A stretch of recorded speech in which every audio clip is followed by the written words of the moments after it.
오늘은 5월 세 번째 주 스승의 날이 있는 주간인데 본문의 말씀 이제 디모데후서 2장 20절에서부터 26절에 있는 말씀을 통하여서 우리의 스승이라고 할 수 있는 바로 사도 바울이 그 믿음의 아들이었던 디모데에게 했던 이 교훈의 말씀을 통하여서 이 시간 은혜 나누도록 하겠습니다. 21절에서 보시면 이런 말이 있어요. 그러므로 누구든지 이런 것에 자기를 깨끗하게 하면 어떻게 쓰는 그릇이 된다고 그랬냐면 귀에 쓰는 그릇이 되어 라는 말이 있습니다. 이 말씀을 의지해서 귀 쓰는 자가 됩시다 라는 말씀의 제목으로 주의 보전 예배 시간 은혜 나누도록 하겠습니다. 자, 제목을 한번 따라서 해보세요. 귀 쓰는 자가 됩시다. 귀 쓰는 자가 됩시다. 다시 한번요. 귀 쓰는 자가 됩시다. 귀 쓰는 자가 됩시다. 본문의 말씀은 서두에서 말씀드렸던 것처럼 사도 바울이 그 믿음의 아들이었던 디모데에게 말씀을 전하는 주의 종들, 교육자라고 보통 얘기하죠. 오늘날 목사들을 얘기를 하는 것인데 그 목사들이 갖춰야 될 덕목을 교훈한 말씀이에요. 권면하기를 이 사도 바울이 그 아들에게 권면하기를 복음의 진리를 전하는 자는 자기를 깨끗하게 해야 되고, 두 번째는 청려의 종욕과 다툼을 피하고, 마지막으로는 온유한 자세로 성도들을 잘 참고 인내함으로 가르쳐야 된다라고 권면하고 있는데, 이 말씀을 따라서 이건 비단 교육자만 해야 하는 말씀이 아니라 오늘날 성도들에게 주신 말씀인 줄 알고 참으로 이거 하나님 앞에 귀 쓰임을 받기 위해서 어떻게 해야 될 것인가 다시 한번 생각하는 그러한 시간이 됐으면 좋겠습니다. 첫 번째는 20절과 21절에 있는 것처럼 먼저 자기를 깨끗하게 하라 라고 말씀하고 있습니다. 20절 보시면은요, 큰 집에는 금과 은의 그릇이 있을 뿐 아니요 나무와 질그릇도 있어 귀 쓰는 것도 있고 천이 쓰는 것도 있나니. 예, 큰 집에는 금과 은의 그릇이 있을 뿐 아니요 나무와 질그릇도 있다 라고 되어 있는데, 이 사도 바울은 복음을 전하는 사역자들이 갖춰야 될 덕목을 교훈을 하면서 큰 집이라고 얘기했습니다. 그러니까 큰 집을 금그릇도 있고 은그릇도 있고 나무그릇도 있고 또 무슨 그릇도 있어요? 질그릇도 있습니다. 여기서 큰 집은 비유죠. 하나님의 교회를 상징을 하고, 여기서 나와 있는 그릇들은 성도들을 가리키는 거예요. 즉 하나님의 몸된 교회에는 다양한 사람들이 있고, 그 다양한 사람들을 하나님께서 사용을 하실 때에 가장 귀하게 쓰이는 그릇이 있는가 하면 그렇지 않고, 그렇게 덜 이렇게 하는 쓰시는 용도에 따라서 이렇게 쓰신다는 사실을 본문의 말씀을 통해서 주는 겁니다.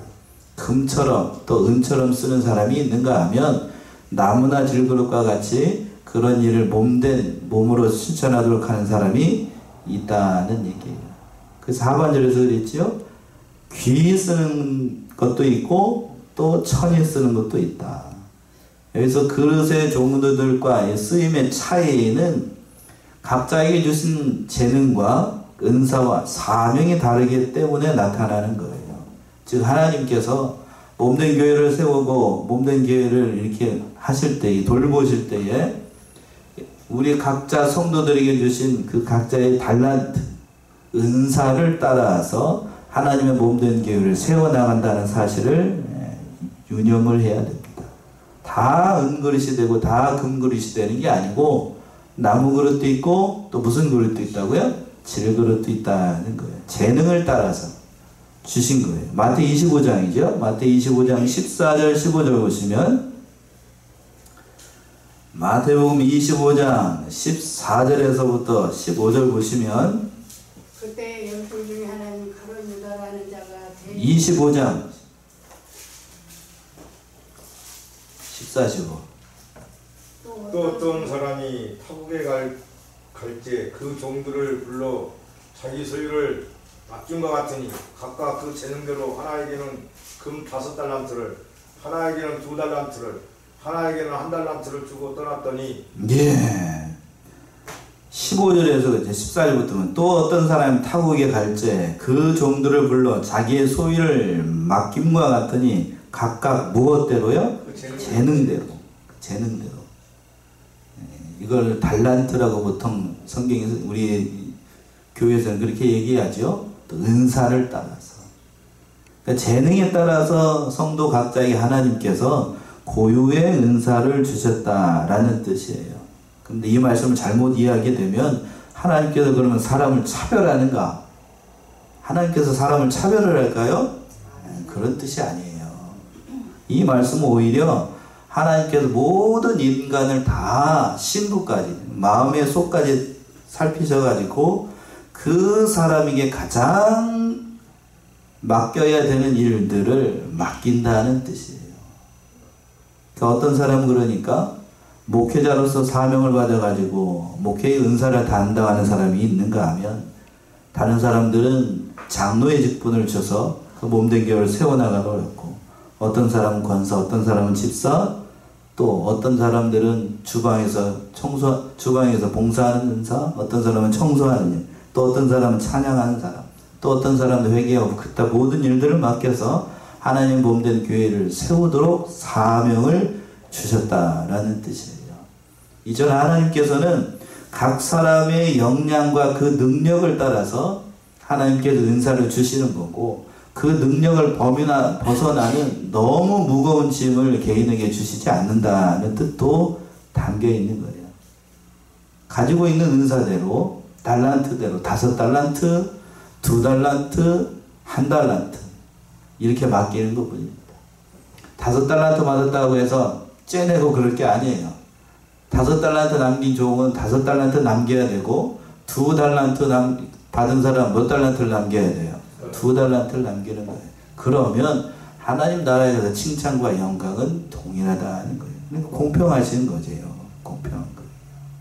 그런데 우리는 하나님의 집에서 보통 그렇더라고 하면 오늘 말씀에서 어떤 그릇이 되고 싶습니까? 대개의 경우에는 존경받고 명예로운 먹과 같은 대접을 받고 싶어요. 오늘 말씀에서 금 그릇이 돼가지고 금과 같은 대접을 받고 싶은 게 사람의 욕심이라고 하는 거예요. 교회 직분으로 말한다고 하면 목사나 장로쯤 돼가지고 성도들을 자지우지하고 막 그럴 사람으로 되고 싶어 한다는 거예요. 왜? 본능적으로 뭐가 더 금보다는 질그릇이나 나무 그릇보다는 먼 그릇이 더 좋아 보이니까 금그릇이 좋아 보니까 이왕이면 뭐라고 해? 다음치마니까 금그릇이 되고 싶다는 생각을 합니다. 그런데 하나님의 은사에 있어서는 그래서 금과 나무와 이렇게 비교를 했는데 금그릇이라고 해서 질그릇보다 좋다라고 생각하는 건 그건 누구의 생각이냐면 인간의 생각일 뿐이에요. 인간의 생각. 하나님은 그 사람이 가지고 있는 은사가 금처럼 귀하다고 해서 또 그만 못해가지고 은이라고 해서 또 그만 못하고 나무이고 질그릇이라고 해서 차별하시는 게 아니에요. 차별하시지 않습니다. 당연히 우리는 그런데 뭐가 더 좋으니까 금이 우리 눈에는 보이니까 금과 같은 그런 귀중한 제도를 받았으면 좋겠다라고 잘못 생각하는 것뿐입니다. 오히려 우리네 관점으로 본다라고 하면 금으로 만든 그릇이 있습니다. 주일마다 이제 밥상에서 이제 날마다 나오는 그 밥상에 금으로 만든 그 대접과 저기에다가 그 국그릇에다가 밥을 넣는다고 해서 여러분 날마다 부담돼서 밥을 먹겠습니까? 오히려 뭐 해야 돼? 질그릇, 사기 그릇에다가 놔야 잘못해가지고 미끄러져가지고 떨어져도 깨져도 뭐죠? 아깝지 않죠? 아깝지 않아.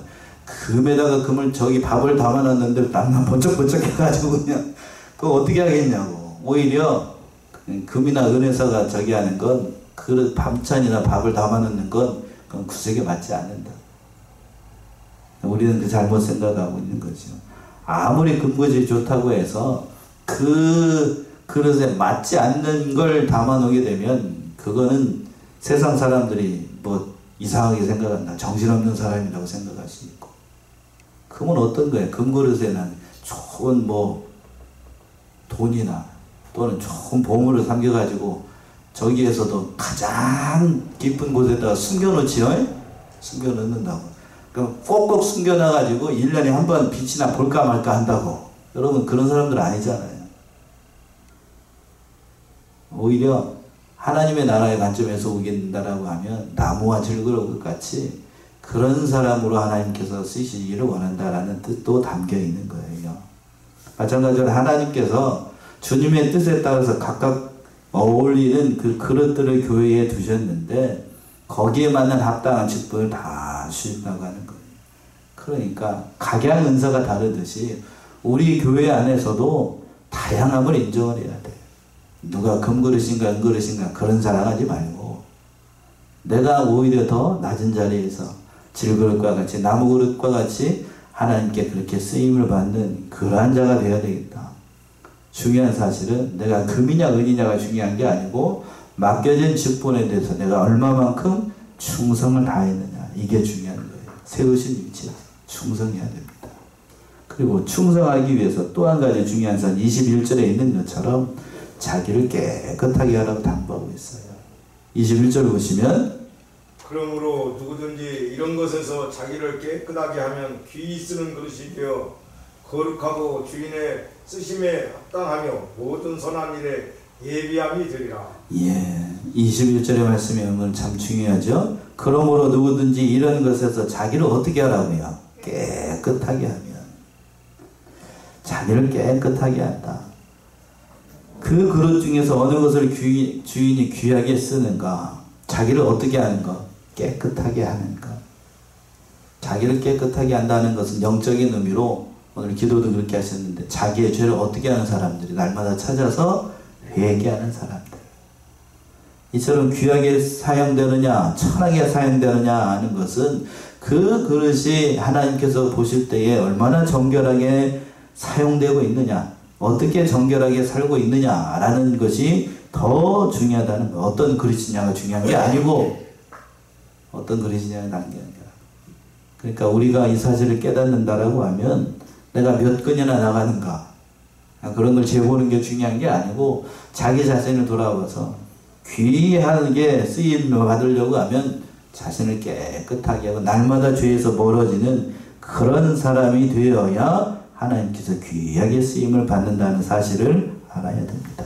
즉 하나님의 교회는 금그릇이나 은그릇만 필요한 게 아니고 앞에서도 거듭 계속해서 얘기합니다만 오히려 더 나무그릇과 뭐한 그릇이 더 많아야 돼요? 질그릇이 많아야 됩니다. 금 은에다가 저기 하는 음식 담아놓는 건 그 왕의 밥상에서나 가끔 있는 거고 우리들이 사는 이 일상에서는 그런 거 별로 많지 않잖아요. 그러니까 오히려 국그릇과 무슨 그릇이 더 중요한 거예요? 밥그릇이 더 중요하잖아요. 날마다 삼시세끼 밥 안 먹는 사람 없고 국 안 드시는 사람 별로 없잖아요. 그것처럼 그렇게 쓰임을 받고 하나님 편에서 봤을 때 그런 자들이 참으로 귀하게 쓰임을 받는다는 사실을 따라서 참으로 우리 자신을 깨끗하게 하고 그런 자들이 되어야 됩니다. 그 하반절에서 그래서 어떻게 하라는 것인가? 귀히 쓰는 것이 되어 거룩하고 주인의 쓰심에 합당하며 모든 선한 일에 예비함이 된다라고 얘기했어요. 그렇게 하면 주인의 쓰실 때 자신을 깨끗하게 하면 모든 선한 일에 합당하게 예비가 되어서 하나님을 기쁘시게 하고 몸된 교회를 잘 세워나가게 될 것이다 하는 사실이에요. 그러니까 한 가지만 제가 강조할게요. 첫 번째, 귀하게 쓰임을 받으려고 하면 첫 번째 뭐 어떻게 해야 된다고? 자신을 깨끗하게 해야 된다. 성결한 삶을 살아야 된다. 그게 참으로 중요하다는 사실을 우리가 첫 번째 기억해야 됩니다. 두 번째 22절과 23절에서는 소극적인 의미인데 청년의 정욕과 모든 다툼을 피하라 라고 두 번째 권면하고 있어요. 22절 보시면 또한 내가 청년의 정욕을 피하고 주를 깨끗한 마음으로 부르는 자들과 함께 의와 믿음과 사랑과 화평을 쫓으라. 예, 또한 네가 청년의 정욕을 피하고 라고 얘기하고 있어요. 여기서 청년의 정욕이라는 것은 좁은 의미로 육신의 정욕을 말하는 거지요. 청년 시절에 특별히 그 육신의 정욕에 넘어가서 시험에 빠지는 경우들이 많이 있기 때문에 사랑하는 아들 디모데에게 사도 바울이 디모데가 그러니까 젊었다는 것을 알 수 있죠. 그 청년의 정욕, 불리듯 일어나는 그 청년의 정욕을 피하라. 육신의 정욕을 피하라. 다른 죄들은 맞서 싸워서 이길 수가 있는데 저 육신의 정욕은 어떻게 하라고 되어 있어요? 피해야 된다. 고린도서 6장 18절에 있는 말씀인데 음란죄는 맞서 싸우는 게 아니고 어떻게 해야 되는 거예요? 피해야 됩니다. 피해야 돼. 그 자리를 피하고 기회를 주지 않아야 돼요. 가까이 하면 죄에 빠지기가 참 쉽다고요. 피해야 됩니다. 삼손이 드릴라를 피하지 않고 옆에 가까이 뒀다가 결국에는 그 드릴라의 꾀임에 넘어가가지고 두 눈 뽑히고 못 돌리는 신세가 됐어요. 맷돌 돌리는 신세가 됐던 거예요. 아무리 힘이 장사라고 해도 여자 앞에서는 남자는 어떻게 할 수가 없어요. 생겨먹기를 그렇게 생겨먹어가지고 그렇게 생겨먹었어. 아무리 고상한 척해도 남자는 남자입니다. 더 과격한 표현이 있는데 차마 인격적으로 얘기를 할 수가 없어서 남자는 뭐일 뿐이다? 남자일 뿐이다. 남자일 뿐이다. 사랑하는 남편, 사랑하는 우리 아버지인데도 그런 거예요. 아, 역시 마찬가지예요. 남자는 남자예요. 남자는 남자. 그런 줄로 알고 그런 자리를 만나게 되면 피해야 돼요. 피해야 돼. 장담할 수가 없어요. 그 넓은 의미로 청년의 정욕은 청년들이 젊은 시절에 가질 수 있는 세상의 모든 욕망을 뜻해요. 욕망. 세상에 대한 모든 것들. 그래서 디모데는 6장 9절부터 12절까지는 믿음의 선한 싸움을 위해서 사도 바울은 돈을 사랑하지 말라고 되어 있어요. 돈을 사랑하는 것. 한 군데 찾아봅시다. 디모데전서 6장 9절에서부터 12절. 앞에 전서 6장 9절에서부터 12절.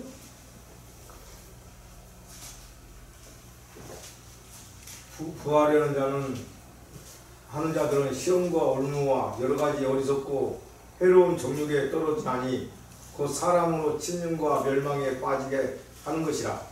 돈을 사랑함이 일만하게 뿌리가 되나니 이것을 사모하는 자들이 미혹을 받아 믿으면서 떠나 아는 거짓임으로써 자기를 찔렀도다. 오직 너 하나님의 사람아, 이것들을 피하고 의와 경건과 믿음과 사랑과 인내와 온유를 쫓으며 믿음의 선한 싸움을 싸우라. 영생을 취하라. 이를 위하여 내가 부르심을 입었고 많은 증인 앞에서 선한 증거를 증거하였도다. 예, 그랬죠. 부하려는 자들은 시험과 올무와 여러 가지 어리석고 해로운 정욕에 떨어지나니 곧 사람으로 침륜과 멸망에 빠지게 하는 것이다. 돈을 사랑함이 일만하게 뭐가 된다고요? 뿌리가 된다. 나는 안 그렇습니다, 목사님. 아니. 돈을 사랑하는 건, 돈을 쫓아가는 건 일만하게 뿌리게 돼. 그 구절에서는 침륜과 시험에 빠진다고 되어 있잖아요. 그러니까 너무 돈을 사랑하는 건 그건 사람을 망가지게 하는 겁니다. 오히려 망가지게 해요. 그러니까 우리 성도들도 이 사실을 깨달아서 세상에 대한 지나친 욕망, 누구보다 잘나고 똑똑하고 유능하고 싶다는 그러한 모든 것들도 다 어떤 의미에서 보면 부질없는 생각이라고 할 수 있어요. 그러니까 지나친 욕심, 자기의 분수를 넘는 그러한 것들은 다 버려야 돼요. 특별히 디모데전서, 디모데후서는 목회서신이라고 부릅니다. 목회서신. 즉 목사의 역할을 하기 위해서 사도 바울이 디모데에게 준 그 교훈의 말씀들인데, 지금 목사로서 바른 목회를 하려고 한다라고 하면 청년의 정욕을 피하라. 특별히 세상 가운데서 목사로 부름을 받은 사람들은 세상 가운데도 형통하고 잘 된다는 그런 생각으로 돈을 사랑함으로 그 목회의 길을 걸어가려고 하면 그건 잘못된 생각이라는 거예요. 망하는 길로 간다는 얘기입니다. 망하는 길로 간다. 그런 거 피하라고요. 비단 이것이 목회자들한테만 얘기를 하는 게 아니고 이 세상에서 살아가고 있는 하나님의 모든 백성들도 뭘 사랑하면 안 된다고요? 돈을 사랑하면 안 돼요. 돈을 사랑하면 안 된다고 그랬어요. 사랑하면. 하나님보다 더 사랑하는 것이 우상이라고 얘기를 했는데 돈을 사랑하는 것, 그건 우상 섬기는 거 되니까 너무 사랑하는 건 하나님의 일을 그르치게 돼요. 오히려 뭐를 해야 된다고 그랬냐면 그 하반절에 있는 것처럼 22절 하반절에서 이렇게 이야기하고 있죠. 주를 깨끗한 마음으로 부르는 자들과 함께 의와 믿음과 사랑과 화평을 줬으라. 적극적인 의미죠. 사도 바울은 청년의 정욕을 피하고 지나친 욕심을 피하고 세상에서 형통하고자 하는 그런 모든 욕심적인 것 다 버리고 적극적인 의미로 의를 세우고 믿음을 세우고 사랑을 채우고 화평을 채우라 라고 말씀하고 있어요. 근데 이 네 가지를 채우는데 어떤 사람들과 함께 같이 하라고 되어 있냐면 그 앞에 중간절의 말씀이 중요합니다. 거기다 밑줄 보세요. 주를 깨끗한 마음으로 어떻게 하는 자들과? 부르는 자들과 함께 그 모든 일을 하라 라고 되어 있어요. 이 말씀이 무슨 뜻일까? 주를 깨끗한 마음으로 부르는 자들, 바로 하나님의 몸된 교회에서 그 직분을 맡아가지고 각각 받은 은사가 있다라고 했잖아요. 그 은사를 받은 사람들과 함께 이 모든 일들을 하라는 얘기예요. 즉 하나님의 일은 신앙생활, 교회생활은 나 혼자 할 수 있는 게 아니라는 얘기예요. 주를 깨끗한 마음으로 부르는 사람들과 함께, 사랑하는 주의 권속들과 함께, 사랑하는 성도들과 함께 그 길을 같이 걸어가는 것이 하나님의 일이라고 하는 거예요. 성안교회 성도들 주위를 둘러보시게 되면 우리 교회는 큰 교회니까요.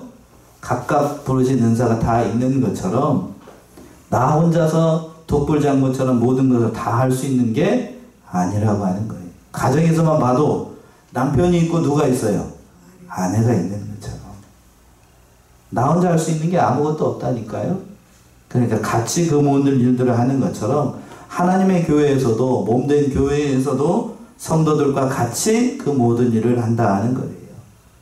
교회 생활을 왜 한다라고 생각하십니까, 여러분? 혼자서도 믿음 생활 얼마든지 잘할 수가 있고 굳이 왜 교회까지 나와가지고 성안교회까지 와가지고 이 교회 믿음 생활을 같이 하는가?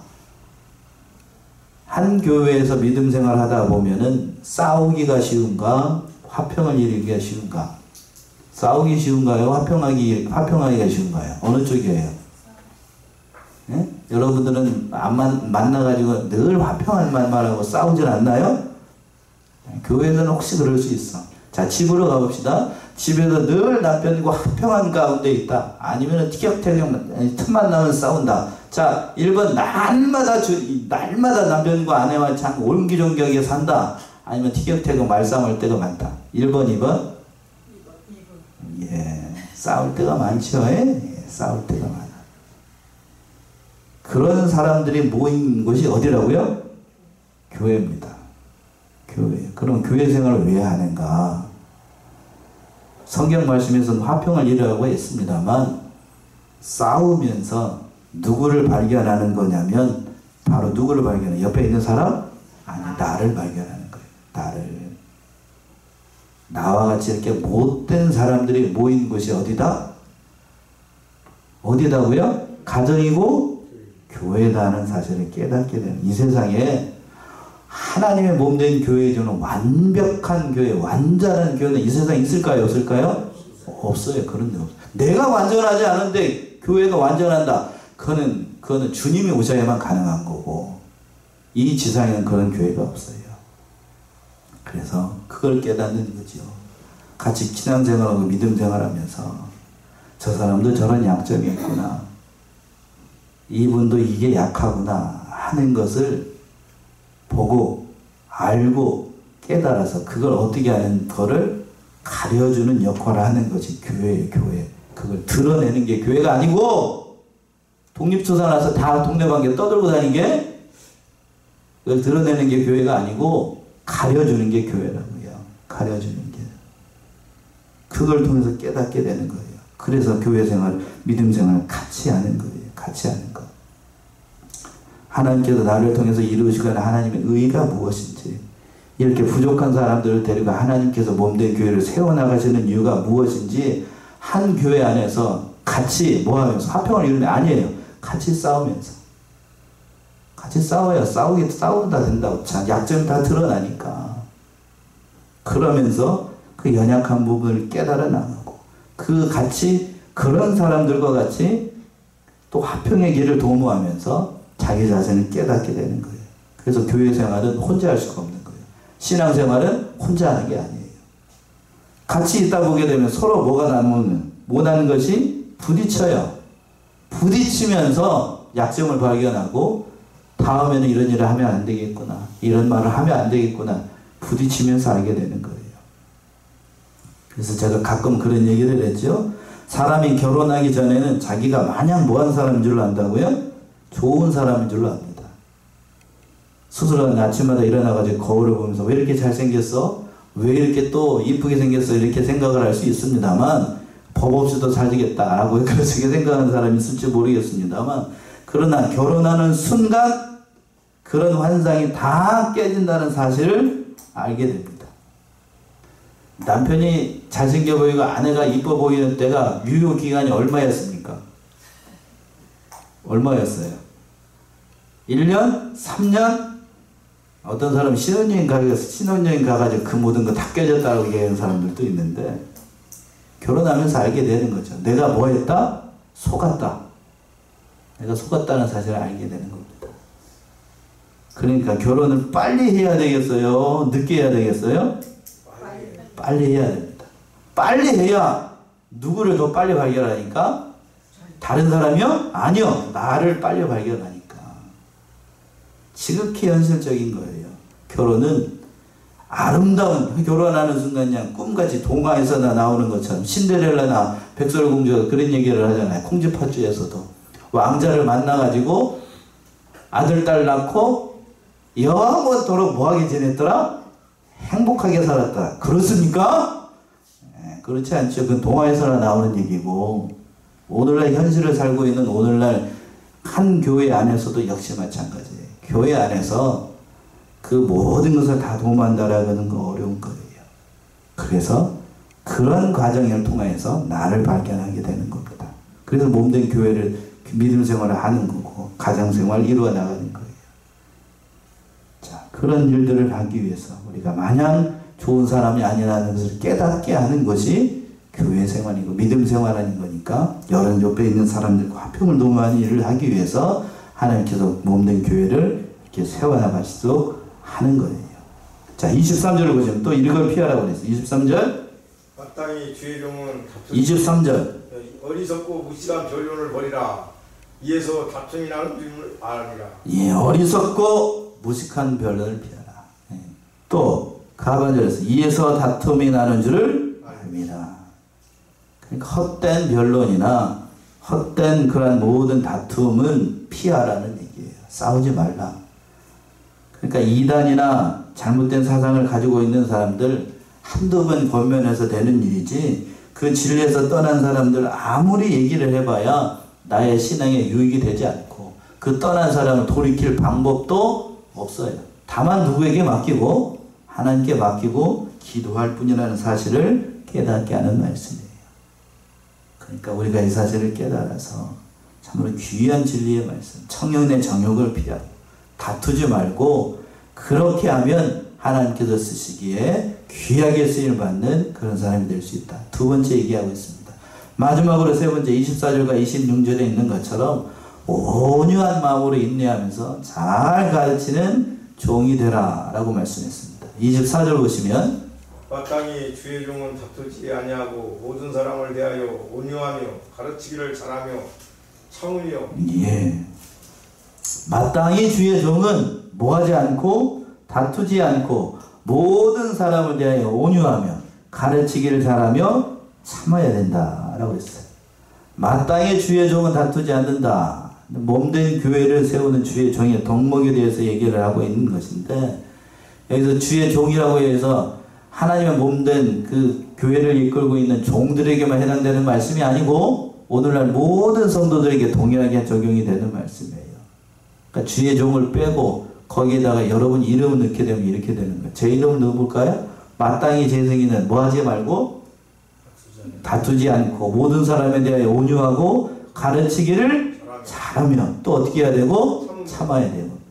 속으로 한번 해보세요. 속으로 한번. 제가 시간을 드릴 테니까 마땅히 여러분 이름 넣어서 한번 읽어보세요. 마땅히. 그 다음에 다투지 아니하고 모든 사람을 대하여 온유하고 또 뭐하고 가르치기를 잘 참아야 돼. 잘 참아야 돼. 이것이 주님께서 쓰시기에 합당한 그런 사람이 되는 비결이 되는 거예요. 특별히 사도 바울은 모든 사람에 대해서 온유하라 라고 되어 있어. 온유.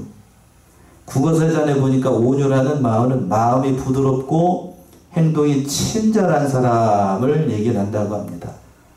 근데 성경에서는 그 모든 억울하고 잘못된 환경에서도 심령이 견고해가지고 겸손하게 잘 참아나가는 고상한 인격을 온유함이라 라고 얘기를 하고 있습니다. 특별히 사도 바울은 데살로니가전서 2장에서 보시면 그 온유한 자를 한 사람으로 비유를 했습니다. 한번 보실까요? 데살로니가전서 2장 7절에서부터 8절 보시면 데살로니가전서 2장 7절에서부터 8절 우리는 그리스도의 사도로서 마땅히 권위를 주장할 수 있습니다. 데살로니가전서 2장 7절 8절 오직 우리가 너희 가운데서 유선한 자 되어 유모가 자기 자녀를 기름과 같이 하였으니 우리가 이같이 너희를 사모하여 하나님의 복음으로만 아니라 우리 목숨까지 너희에게 주기를 즐겨함은 너희가 우리의 사랑하는 자 됨이니라. 예, 7절에서 그랬습니다. 온유라는 게 뭐냐면 오직 우리가 너희 가운데서 뭐 어떤 자가 된다고 그랬어요. 유선한 자가 되어 또 유모가 누구를 기르는 것처럼 자기 자녀를 기른 것 같이 했다. 어린 아이를 기르는 유모, 그 유순이라고 여기서는 표현을 했는데 그게 온유한 마음이라고. 어머니의 마음으로 연약한 성도들 보듬고 길러나가는 것이 온유하다는 거예요. 그러니까 주의 종, 특별히 하나님의 몸될 교회를 세워나가는 모든 성도들은 그러한 마음을 품고 믿음이 연약한 자를 잘 가르치고 특별히 잘 참고 그 모든 어려운 일들을 잘 이뤄나가는 그 하나님의 맡겨진 일꾼들이 되어야 된다라고 말씀하고 있어요. 마지막 25절과 26절 보시면 거역하는 자를 온유함으로 징계할지니 혹 하나님이 저희에게 회개함을 주사 진리를 알게 하실까 하며 저희로 깨어 마귀의 올무에서 벗어나 하나님께 사로잡힌 바 되어 그 뜻을 쫓게 하실까 하니라. 예, 여기서도 그랬습니다. 거역하는 자를 어떻게 징계하라고 되어 있어요? 또 온유함으로 징계하라. 온유함으로. 그러니까 이 모든 말씀 속에서 몸된 교회를 세워나가는 주의 종의 역할을 사도 바울이 이렇게 얘기하고 있어요. 그렇게 하면 그 사람이 하나님께서 저에게 회개하는 마음을 주셔가지고 진리를 혹 돌아오는 사람이 있을지 모르니 참으로 모든 일을 잘 가르쳐서 진리의 말씀을 잘 가르쳐서 그 몸된 교회를 잘 세워나가라고 사도 바울이 믿음의 아들 디모데에게 이렇게 권면하고 있습니다. 오늘 말씀의 제목 어떻게 쓰는 자가 되라고 그랬냐면 귀히 쓰는 자가 되라 라고 말씀했습니다. 이러한 사도 바울의 권면의 말씀을 따라서 참으로 어떠한 자가 귀하게 쓰임을 받는지 자기를 먼저 잘 깨끗하게 만들고 또 청년의 정욕을 다 피하고 온유한 자세로 모든 성도들을 잘 참고 잘 가르쳐서 이 시대에 영적인 지도자들이 다 되어서 몸된 교회를 잘 세워나가는 진실한 하나님 백성들이 다 되시기를 바랍니다. 기도하겠습니다.